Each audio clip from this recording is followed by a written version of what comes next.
Wilder Show podcast. Welcome. I'm Scott. I'm Lauren. Hey, that's Lauren over there. Yeah. We have a big announcement to make here in a minute. A big announcement to make here in a minute. We are on Instagram. That's not the announcement. If you want to send us an email, just send it to podcast@wildershow.com. The Wilder Show podcast drops Tuesdays and Fridays, 6 a.m. Central Time, Spotify, Apple Podcasts, YouTube, wherever you get your podcast. Like, rate, follow, subscribe, and share. So welcome to the Wilder Show podcast. Lauren, we have something to share. Yeah, we do. Just kind of came out of nowhere. It did come out of nowhere, and I just want to say we're turning the light back on in North Texas.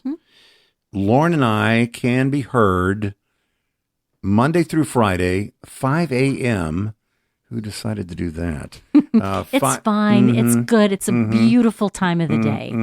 5 a.m. to 10 a.m. No, to 9 a.m. To 9. Oh, to 9, feel much better. 5 a.m. to 9 a.m. weekday mornings on a new radio station. They call it a station of the future. All you have to do is click to listen. That's it. Just click to listen. Go to turnonthelight.com.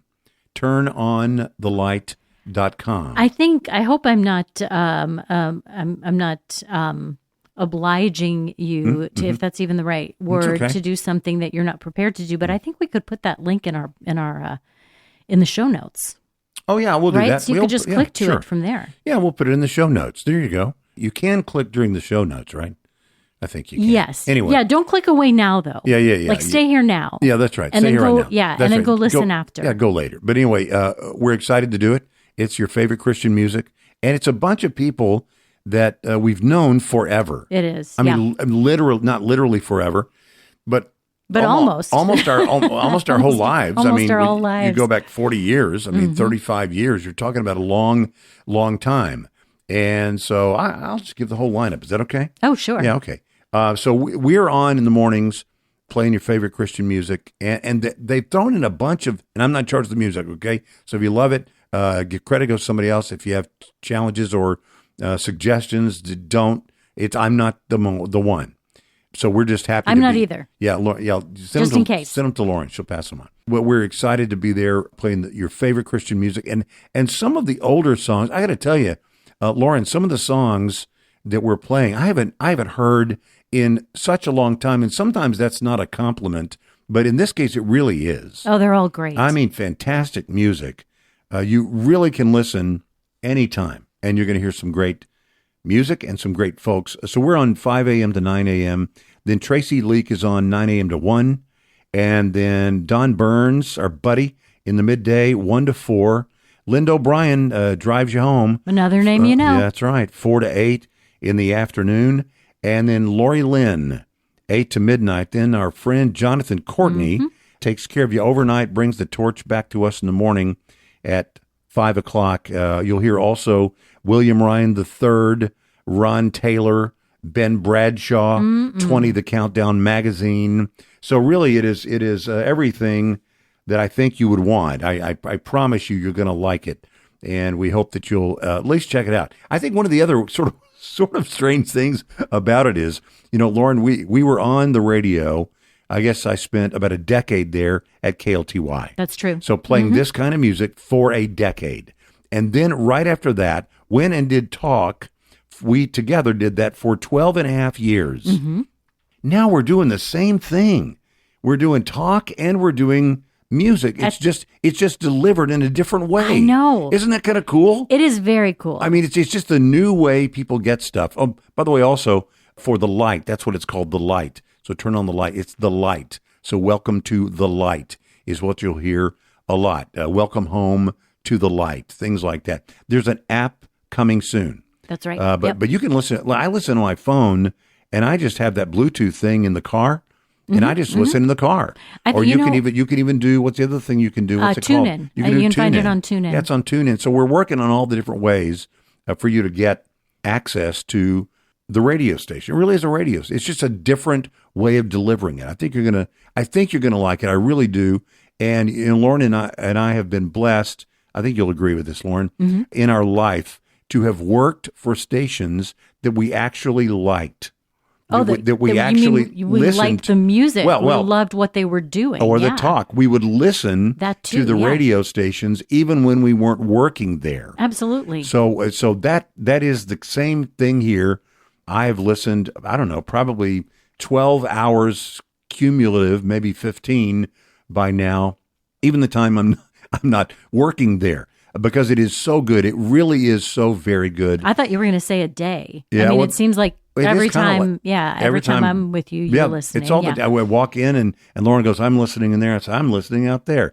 It's just fantastic. So, and really, it really just came out of the blue. It did. I mean, one day, I think it was a Sunday, and I got a phone call, and I called you immediately and said, you'll never guess who just called me. And so we had lunch with him on Tuesday. At lunch with him on Tuesday. Wednesday, we were doing it. Yeah, we're doing it. We had a couple of soft launch on Thursday and Friday. And here we are doing it. And Jennifer, who has sent us emails before, she said, she always teased me about this. She said, you kind of blew it. You didn't even use your skills as master of the tease. It happened too fast. Yeah, it happened so fast. Didn't even have time to tease. To let us know this huge news was coming. She said, made my day. Welcome home and congrats, Scott and Lauren. Anyway, that's how fast it was. You know that I love the tease. I do. I mean, I would always say that's coming up next or whatever. But we didn't really even know. And so here we are, and there we are. So if you like to talk, we've even had people that have made comments on the Facebook page of the radio station say, well, you're not doing away with the talk, are you? It's because I really am not. I like this, but I like that. And it's, no, we're doing both. So we're just riding two wild horses. The music is so good there. It is. It would be hard to talk too much because you'd miss out on the great music. Yeah, we don't want to do that. Yeah, there, here we are, the music. There, we're really just mortar for great bricks. And that's what we're doing there. So we're excited about it. I think you're going to like it. I think you're going to love it, actually. And I hope you'll check it out. Just go to turnonthelight.com and click and listen. Or why don't you wait, and at the end of this, our time together here, you can click on the show notes. We'll put it in the show notes, and that way you can know. But anyway, that's what's going on, and we just wanted to share a little bit of that with you. Gavin Newsom. Can I just say one thing? Sure. Gavin Newsom wants to be president. I think he does. Now here is the deal. Gavin Newsom has, I've said a long time, you've heard us talk about this a lot, where I'd say they don't know why they lost. They don't get it. And it's to my great pleasure and to their detriment that they don't get it. And they're going to keep going down this road and forgetting about the values of this and the values of that and the flyover country and all that kind of stuff. I say they don't get it. Well, I don't think Gavin Newsom really gets it. It's just that he really wants to be president. And so he started his podcast. I know, everybody has one. He started his podcast, and interestingly, the very first guest he had on was sort of conservative firebrand and our friend, Charlie Kirk. That's right. They started talking about transgenderism and, frankly, men playing in women's sports. Mm-hmm. And he has the governor of California has broken with his party on this issue. What did he say? He said that he thinks transgender girls and women playing in sports that are for girls and is deeply unfair. That's the quote. All right, I'm going to modify that a little bit because I don't like confusion. Okay. When you say transgender girls and women, you are saying men, biological males, people who were biologically male at birth. Right. Since they were biologically male at birth, I'm going to call them men. So if you have a man playing in women's sports, and see, the language, you say that's misgendering or whatever, but let me tell you, the language really matters. The language really matters. Because if you call it one thing, it would be easy to say, well, that makes sense. If you were to say, hey, we believe that transgender girls should be able to play in girls' sports. And you go, yeah, girls. Yeah, that makes sense. Because transgender girls means a boy that identifies as a girl. So we're not going to be confusing. I'm not trying to hurt anybody's feelings. I'm just trying to have a conversation where nobody is confused. Gavin Newsom came out and said he agrees. He doesn't believe men should play in women's sports. Doesn't believe boys should play in girls' sports, no matter what gender they identify as. Now, I don't know whether he really, really believes this or whether he simply wants to be president. It is a good starting point for Gavin Newsom if he wants to be president. Did you see that Kamala Harris has said she is seriously considering a run for governor of California? No, I did not see that. So she would probably likely come out and say that she is on the other side. See? Yeah. So Gavin Newsom, I guess what I would just conclude is that Gavin Newsom wants to be president. And I think if that's the case, I think he's doing the right thing. He said, did you hear him talk at all about his background? He said he and his wife were both college athletes, and now that they have two kids who are they're close to teenage, maybe his son is like a new teenager. Yeah. They both play sports, and that's where all of this is sort of born from. That he sees it just as he said, an issue of fairness. I think it is. I mean, I really think it's an issue of fairness. And Gavin Newsom, at least for the moment, agrees, and we'll see what it does to him in his party, whether it sort of dooms him or whether it propels him. He's taking a lot of heat right now, and I don't know if those are just the loudest voices or if how much those voices will matter. Well, but he's, as you can imagine, it's not a popular opinion. Well, here's the thing on that side. You mean on that side? Yeah, but on his side, right? But here's the thing. He knows that is where America is. Yeah. Don't you think a guy who was he mayor of San Francisco, and then he went from there and became the governor of California, and he's politically savvy, this guy, Gavin Newsom. He knows. And don't you think a guy that politically savvy would say, okay, let's do the risk reward.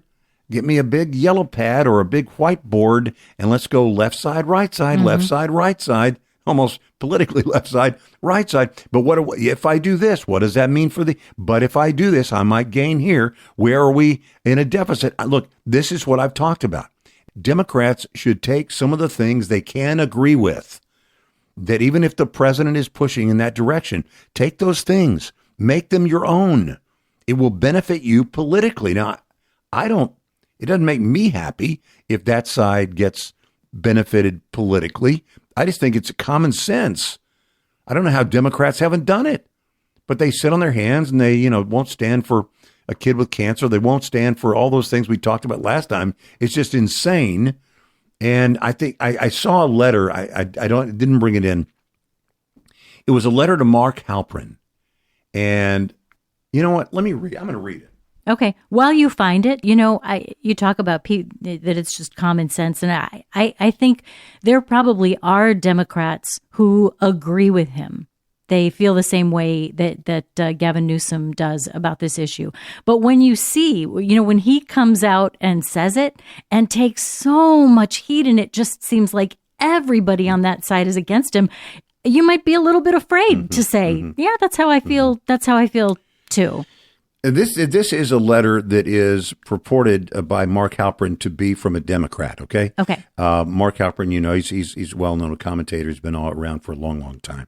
And he's not a bastion of conservatism. A Democrat wrote this letter to Mark Halperin after Trump's speech. Hi, Mark. I watched the speech last night. I'm a Democrat. My immediate family and siblings are Democrats. We didn't vote for Trump. Last night, for me, was my breaking point.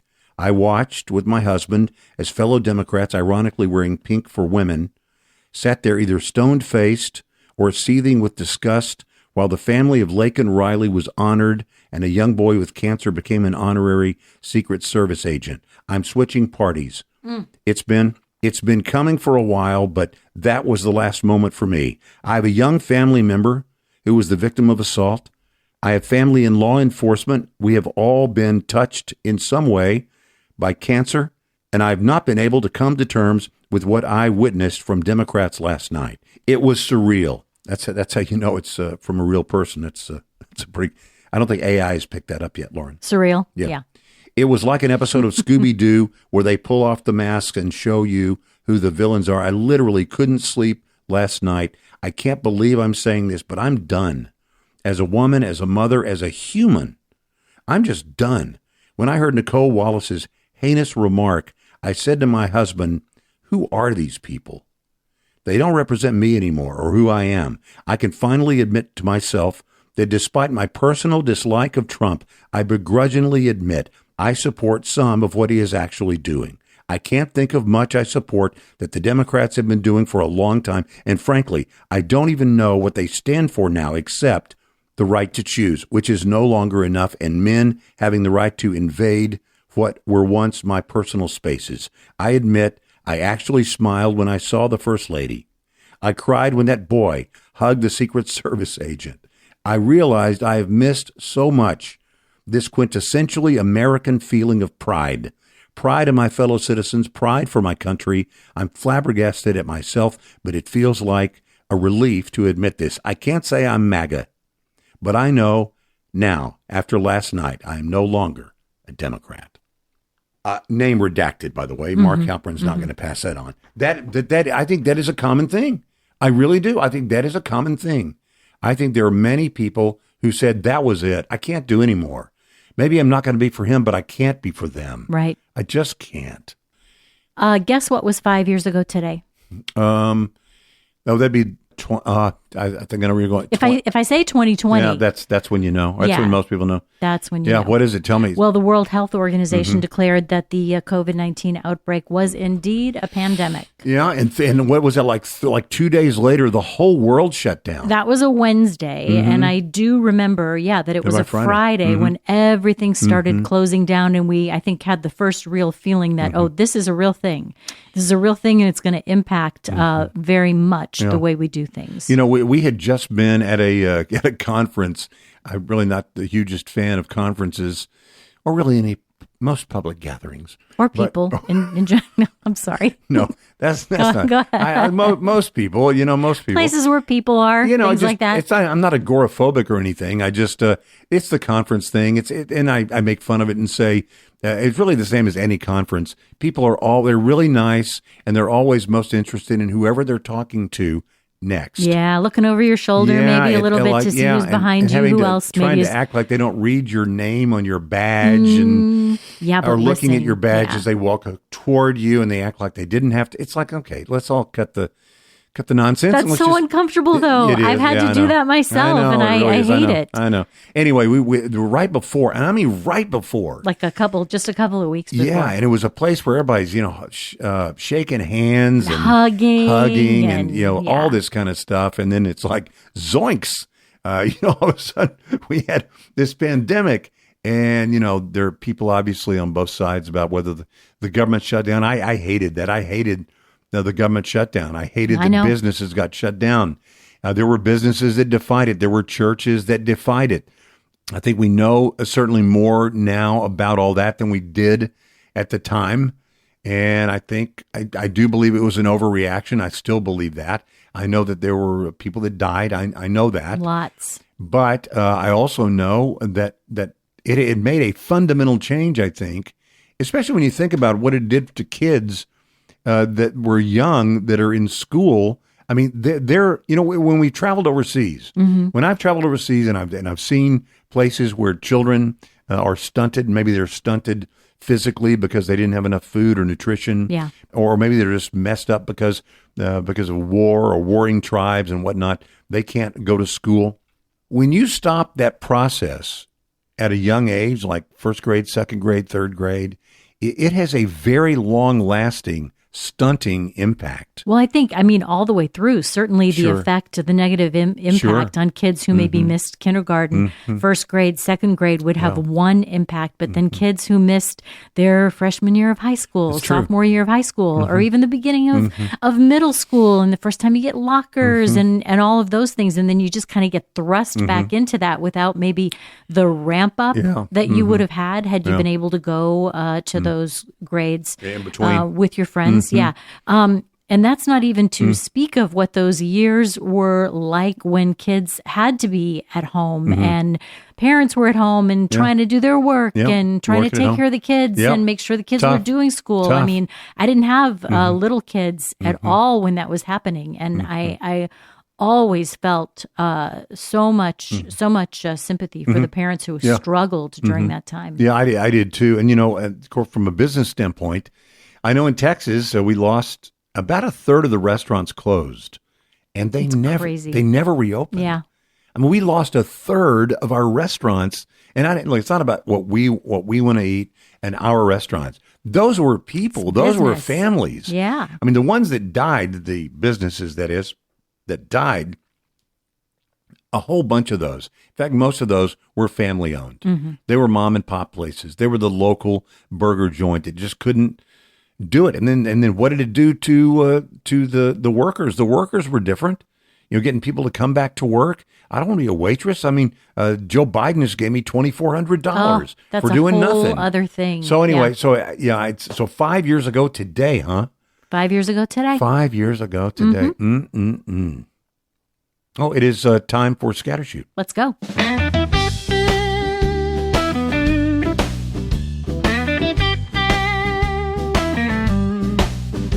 Scattershoot, Wilder Show, Scattershoot. This is where we, it's not like a sniper where you hit the bullseye. More like a scatter gun, Lauren. Like, shotgun stuff. So you scattershoot, and you might not hit the bullseye, but you probably won't miss the target. Or sometimes we do. Sometimes we do. But it is Scattershoot. And a reminder. We won't today. Yeah, we won't. If you want to send us an email to podcast@wildershow.com. Podcast@wildershow.com. If you have a question or a comment, or if you hear something we talk about in either section of the Wilder Show podcast, you want a link or information, you can send us an email to podcast@wildershow.com. Podcast@wildershow.com. We're getting email there. I think Josh sent us something. He liked that story you did last time about calories and all that stuff. So he sent a really interesting article too, and I'm going to send him a link to the full article so he can read it. Yeah, so if you want to send us an email, you'll send it to podcast@wildershow.com.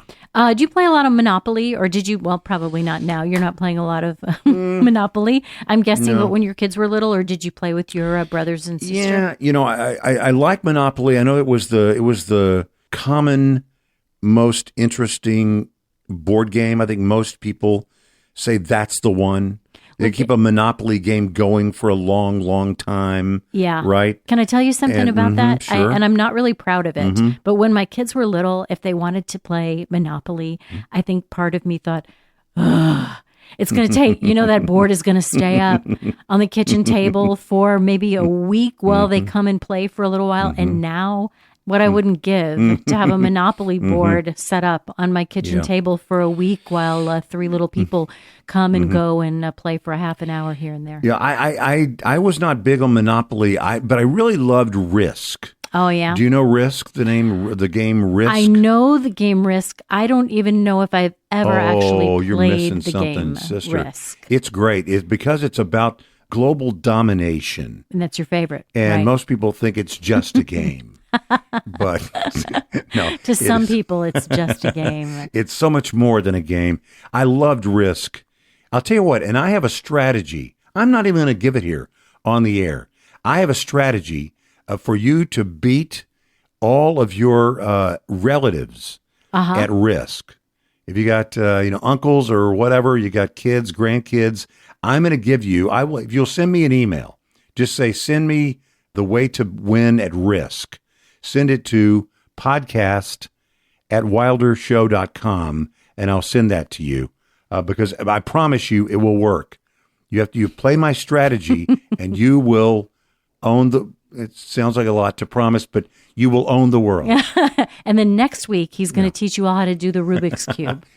That's a little longer lesson. Okay, but that's true. Okay, very good. Well, so a big change to Monopoly. Yeah, what is it? And so, what's your favorite? Do you have a favorite part of the game? What's your favorite part? I don't show my strategy or my strategery to other people by having all my money where they can see it. Well, so I like to take my money, some of it, not all of it, but just enough where they think they've got me where they want me. Yeah.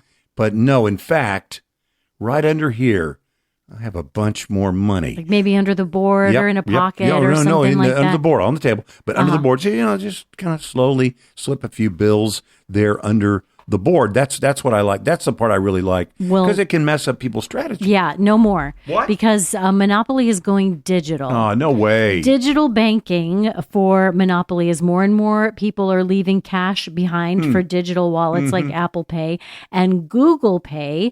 Monopoly, which has always been known for its paper money, is going to follow suit. So major changes Hasbro announced this week. So what does that mean? It means that everybody who plays is going to have a what? Oh, no, what? You got to have a phone? You have to have a phone. But the whole point of playing games like that is to... You're going to have well, that's what I thought too. I mean, if you want to gather the kids around the board game, you want everybody to leave their phones behind. So the good news is you can still get the traditional Monopoly. If you like the paper money and you want to hold it in your hands and now here's another thing though. Somebody who complained about this, said that, this is the way we teach kids. The whole point of this was to teach kids how to do math, how to handle cash, manage and your count money. Yeah, sure. Yeah, you know what? That's going by the wayside too, though. Have you noticed how many places that you can try to buy something that don't even take cash anymore? It's funny you say that. I kid around with clerks checking people or whatever and say, do you take cash with photo ID? Because it almost seems like that you're having fewer and fewer places where you can spend cash. I think there are a few places at the mall where that's true. And also, I just tried to buy coffee at a nice little coffee shop the other day, and then we don't take cash. No way. No cash. So even though, I still like the idea of the paper money playing Monopoly. It's okay if it's a little bit old-fashioned. Yeah. Everybody can leave their phones in their bedrooms, and you can have a good time fighting over Boardwalk and Park Place, just like we did when we were kids. That's right. Go directly to jail. Do not pass go. Do not collect $200. Something like that. That's right. That's exactly what it is. Now, there is something, Lauren, that you talked about on the radio. And if people don't know, you can hear Lauren and me, Scott and Lauren, 5 to 9 a.m. at turnonthelight.com, new radio station, Dallas-Fort Worth. It's really the music you love, people that you know. You're going to love it. Just check it out. And we'll even put the link in our show notes for the podcast. But you mentioned something on the radio. I did. What was it called? Was it Airport Theory? Airport Theory. What is that? Yeah. Airport Theory is it's viral on social media, which, like I said, usually, if I see that, I am right on board with it, which is not true at all. In fact, those words will probably chase me away faster than anything else. But I guess TikTokers have been trying to show that really all you need is 15 minutes to go from airport entrance to the to the gate security. You get through security, that you right? really don't need any more time than that. You can, especially if you're not, certainly if you're not checking a bag, you can get in, you can get through security, you can get to the gate, and you don't need to waste all of that time walking through the halls, paying a lot of money for snacks and stuff like that. And of course, the TSA disagrees. The TSA still says, they would like for you to have 2 hours. That's really the safest way to make sure that you're not going to miss your flight. Let me just say, and I am a seasoned traveler. I have traveled both internationally many, many, many times. I've traveled domestically many, many times. And that's just not true. What they said is not true. In fact, what I hate the most is rushing. Oh my goodness! I hate rushing. I don't run, really anywhere, but I don't run through airports. In fact, can I tell you a story real quick? Yeah. When I was in Honolulu, landed in Honolulu, and I just got off the plane, and I went into the men's room, and I'm standing there, and a bunch of women came running into the men's room, and I thought, what is going? It turns out there was an active shooter at that time. in the airport. Uh-huh. And even then, I didn't run. I figured if it's my time, it's my time. It's a big airport. He's probably somewhere else. But everybody was running around going crazy. I'm just going to stay in here with the ladies. Yeah. Well, I know. I well. actually went back out and just started walking. I figured police are going to tell you where to go or not to go. But I just wasn't going to run.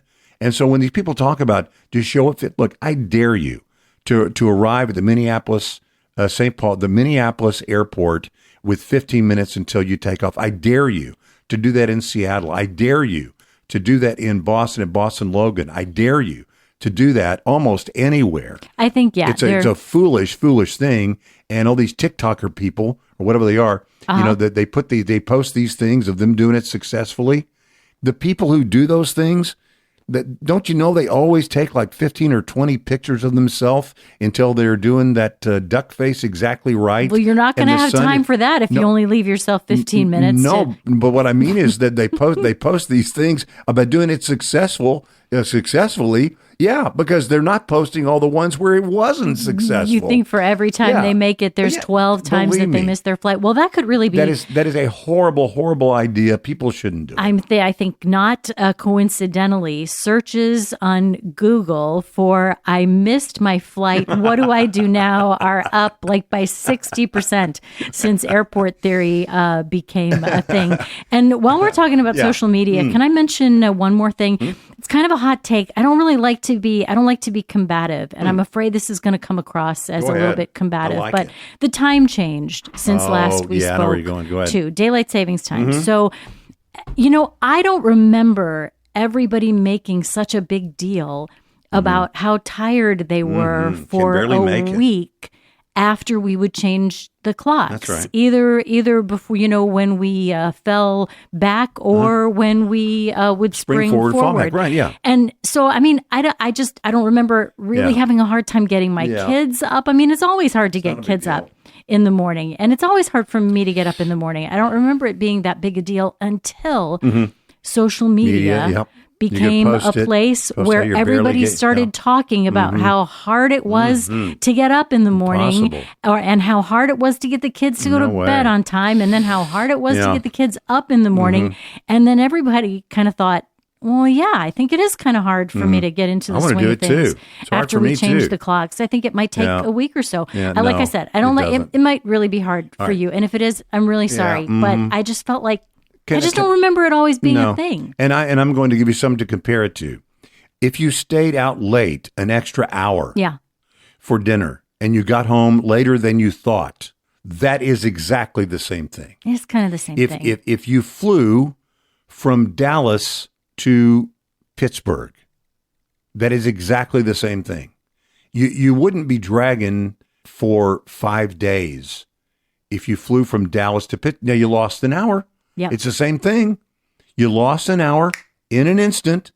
It's the very same thing. But people, it becomes, people love to get on something that's sort of the common thing to get on. How do we know it's common? Social media, as you mentioned, is one of those things. But I just tell you, I don't think it's that big a deal. I really don't. So in other words, if you somehow, let's say you took some melatonin or whatever, and you were able to fall asleep 1 hour earlier than you normally would for that one night, wouldn't that fix everything? If you're saying you've lost 1 hour of sleep and, mayhem ensued, then if I could give you back that hour, let me give you that hour before it's taken away. Yeah. If you normally go to bed at midnight, go to bed and be asleep at 11. If you normally go to bed at 11, be asleep at 10. But you don't post that kind of stuff. Yeah. It doesn't become viral. Hey, you know what I did? I went to bed early last night. There's no, not very exciting. Not much juice there. No. So anyway, but I understand what you're saying. I would just say it's not a big deal. Plan accordingly. For example, when we gain an hour, do people say, wow, I can do more things than ever for like a week? No, I don't think so. I don't think so. Then we complain about how early it gets dark and how we lose I'm so depressed. Lose our whole evening. I know. Anyway, what's always something, isn't it? It's always something. It's always something with people.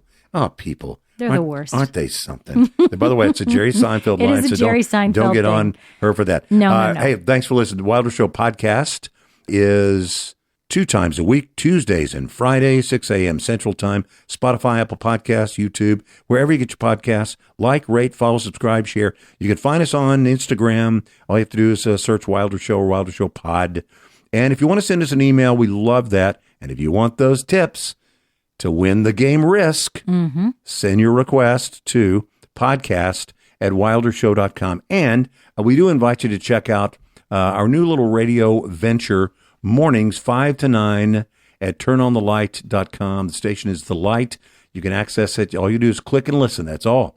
No antenna necessary. Isn't that something? You don't actually have to sit in the car longer to hear the end of that song. We'll go with you. You just take it with you. We'll leave the car with you. That's all. So check it out. Welcome as we once again turn on the light. And we'll see you next time.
Do